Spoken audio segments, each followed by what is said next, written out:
नमस्कार साथियों। आज रंगों का त्यौहार होली हर जगह मनाया जा रहा है। पूरे देश में यह त्यौहार हर साल मनाया जाता है और इस त्यौहार की मैं आप सबको बहुत बहुत बधाई देता हूँ। रंगों का त्यौहार होली में हम अलग अलग रंगों से होली खेलते हैं, जैसे लाल, हरा, नीला, पीला, सफ़ेद।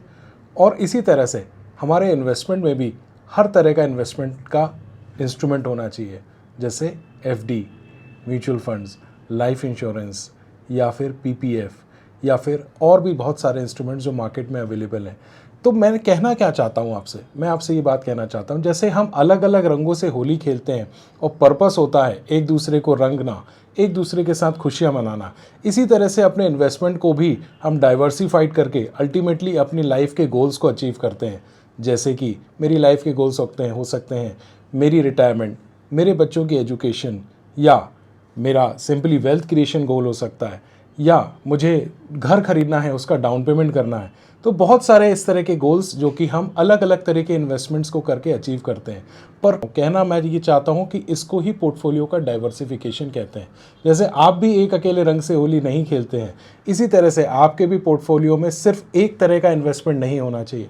बहुत अधिक किसी एक इन्वेस्टमेंट का होना आपके पोर्टफोलियो के लिए अच्छी बात नहीं है। जैसे बहुत अधिक रियल एस्टेट का होना, बहुत अधिक इक्विटी का होना, बहुत अधिक एफडी का भी होना, और बहुत अधिक ऐसा कोई भी इन्वेस्टमेंट जो कि एक दूसरे से रिलेटेड हो। समझिए आप, यानी कि एक सपोज अगर इन्वेस्टमेंट एफडी में ही है और बहुत सारी एफडी या बॉन्ड में होना, तो सारे इन्वेस्टमेंट्स एक दूसरे से कोरिलेटेड नहीं होना चाहिए है, इन्वर्स होना चाहिए।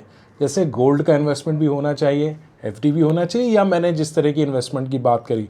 अल्टीमेटली पर्पस है वेल्थ क्रिएशन का। इसी को दोस्तों एसेट एलोकेशन कहते हैं। एसेट एलोकेशन के थ्रू ही आप अपने इन्वेस्टमेंट को डाउनसाइड प्रोटेक्शन देते हैं। सपोज करिए कि अगर आज हमारे पोर्टफोलियो में गोल्ड भी हो और इक्विटी भी हो, तो इस तरह की मार्केट सिचुएशन जो अभी देखने को मिली थी, इसमें गोल्ड ने परफॉर्म किया, और अगर केवल इक्विटी होता तो मेरा पोर्टफोलियो नीचे आ सकता था। पिछले कुछ सालों से रियल एस्टेट के रिटर्न्स हम देख ही रहे हैं। अगर सिर्फ मेरे पोर्टफोलियो में रियल एस्टेट ही होता या सिर्फ मैं अपने किराए की इनकम पे डिपेंड होता, तो शायद मेरे लिए परेशानी हो सकती थी। तो इसीलिए मैं आपसे कहना चाहूँगा, अपने पोर्टफोलियो को डाइवर्सिफाई करिए, अपने पोर्टफोलियो में हर एक इन्वेस्टमेंट को रखिएगा। और एक बात मैं आपको याद दिलाना चाहता हूँ कि 31 मार्च करीब है। अपने इन्वेस्टमेंट्स को जल्द से जल्द प्लान करें।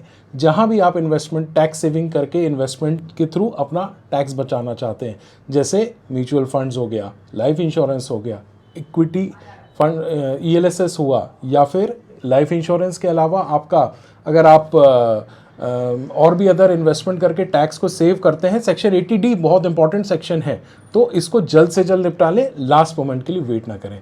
अधिक जानकारी के लिए और इस तरह की नॉलेज के लिए आप मेरे चैनल से जुड़ें, इसको लाइक करें, सब्सक्राइब करें और अपने दोस्तों के साथ शेयर करें। एक बार फिर होली की बहुत बहुत शुभकामनाएं।